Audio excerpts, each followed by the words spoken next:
Welcome to the dread of night.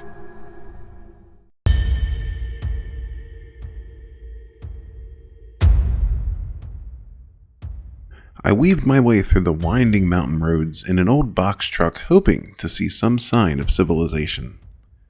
I thought this new delivery job at Amazing was going to be easy. 8 hours a day dropping packages around town? Who couldn't do that? Little did I know that my first assignment would be dropping a large load a couple states away. It was a simple task, but once I hit the highway, the drive was long and monotonous. Miles and miles of trees, rocks, and asphalt. I'd been on the road since before sunrise, and it was now approaching late afternoon. I was tired and hungry, and just wanted to take a break and stretch my legs. After hours of nothing, an automated female voice cracked through the background noise. In 1 mile, turn right on exit 47, Drake Falls.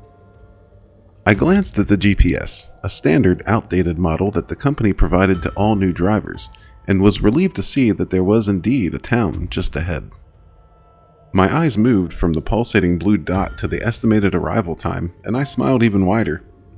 I only had another hour to go after a quick stop here, but as I made the turn onto exit 47, the display on the GPS flickered and blinked off.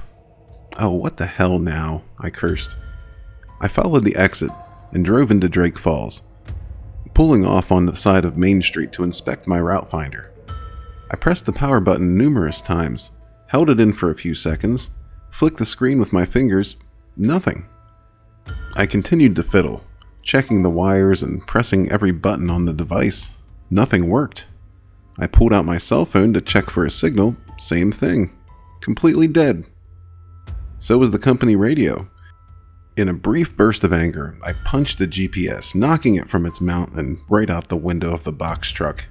It landed by the feet of a pedestrian, an elderly woman who adjusted her spectacles and looked up at me. "I'm so sorry, ma'am," I said sheepishly. "That's quite the temper you have, young man," she scolded. "But I know these newfangled gizmos can be confusing. My grandson bought me this remote television control stick last year, and I'll be danged if I can get the thing to..." Yeah, they're really tricky, I had to cut in. Otherwise, she might have gone on for God knows how long. "I'm sorry, but I'm sort of in a hurry. Is there a place in town where I can get a new GPS? "A GPS?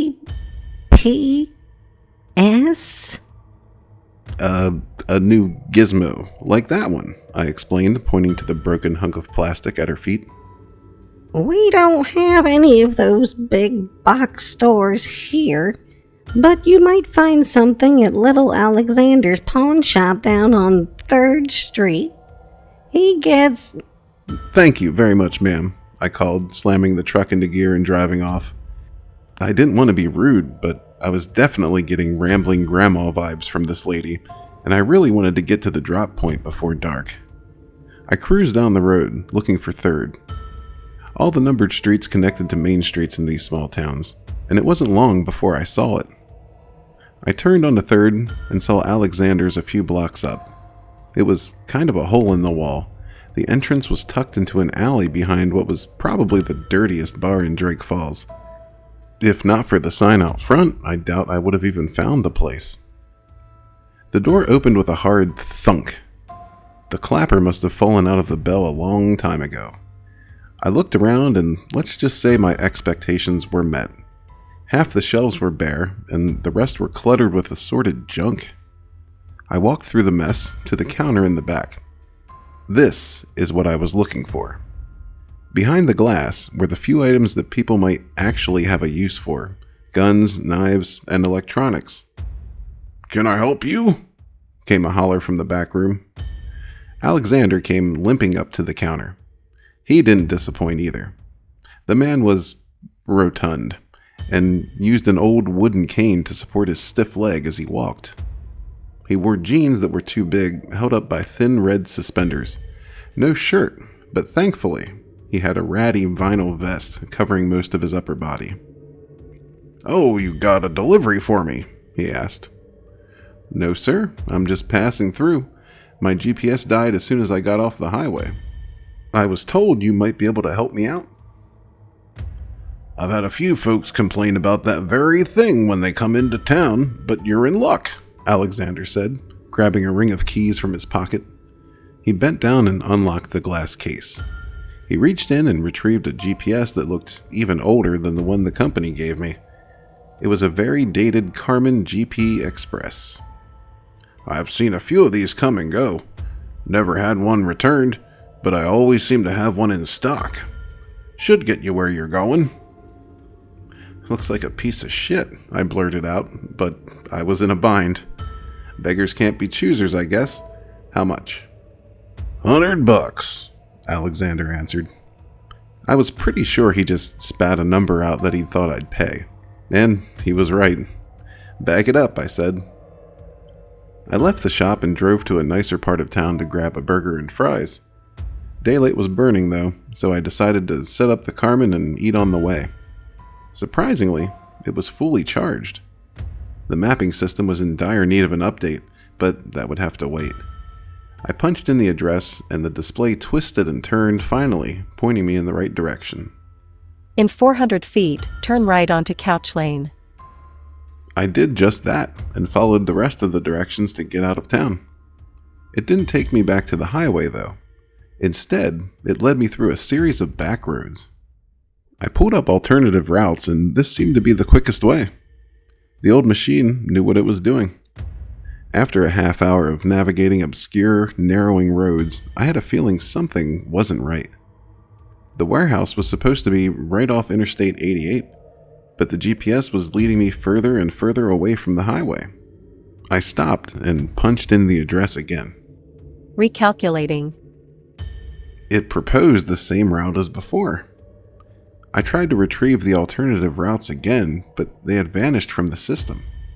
No alternative routes available. What? What do you mean, no alternative routes? I pushed the button again and again, but the damn thing just kept on saying, No alternative routes available. Fine, I finally conceded. Lead on. I continued down the crumbling road, hoping at some point it would intersect with a street that wasn't falling to pieces. Quite the opposite. As I drove on, the road fell away completely, first turning into loose stone and then thinning to dirt. I stopped the truck and looked at the GPS angrily. It was then that I noticed the lines on the map. There weren't any. According to the display, I wasn't even on a road. The damned outdated maps had taken me down a road that probably hadn't been used since people were still using gas station map books. I reclined back in my seat and exhaled hard, trying to figure out what to do next. Do I turn back and loop all the way back around? Do I follow this dirt road and hope for the best? It had to come out somewhere, right? Then Carmen's voice broke the silence. Continue on your present course. It was almost as if she knew what I was thinking. What did you just say to me? Continue on your present course. Fine. The sun fell behind the trees as I pushed on. I took it slow. Wasn't about to speed through this place and risk blowing a tire. The chirping of crickets, flapping of birds, and the crunching of twigs and leaves was all I could hear as I crept forward. No other traffic, no distant voices. Civilization was long gone. Then I heard sloshing. It sounded like I drove into a muddy mess, but how? It hadn't rained all day. Mud and rocks kicked up and hit the side of the box truck. That was enough for me. That's it. We're going back, Carmen. You got me lost, you dummy. No, you are right where I want you. What the hell? Just then, I heard a loud crash behind the box truck. I looked in the side mirror and saw a tree fell on the road, blocking the way out. I saw a pair of gleaming yellow eyes through the branches. Then more began to appear throughout the woods and all around the truck. Your destination is on the right. I looked at the passenger side window. As if on cue, it shattered, and an object landed on the seat. A skull.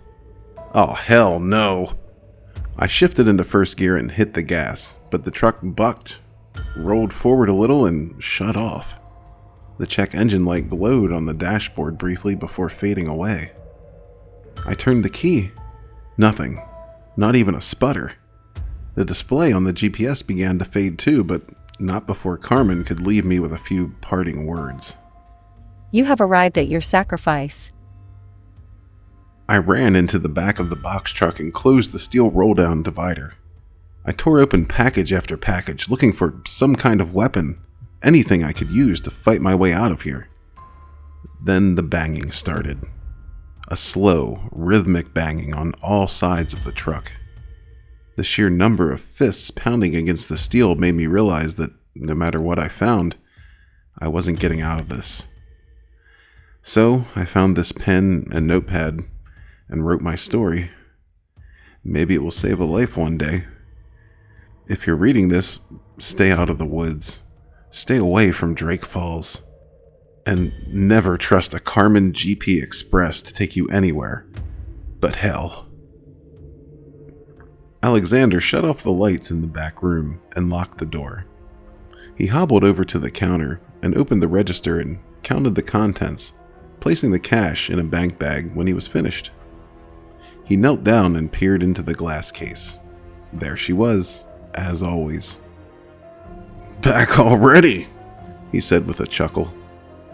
"They made short work of this one." Carmen's display flickered on. The children were pleased. Remember, kids, technology is the last thing you should follow blindly into the woods.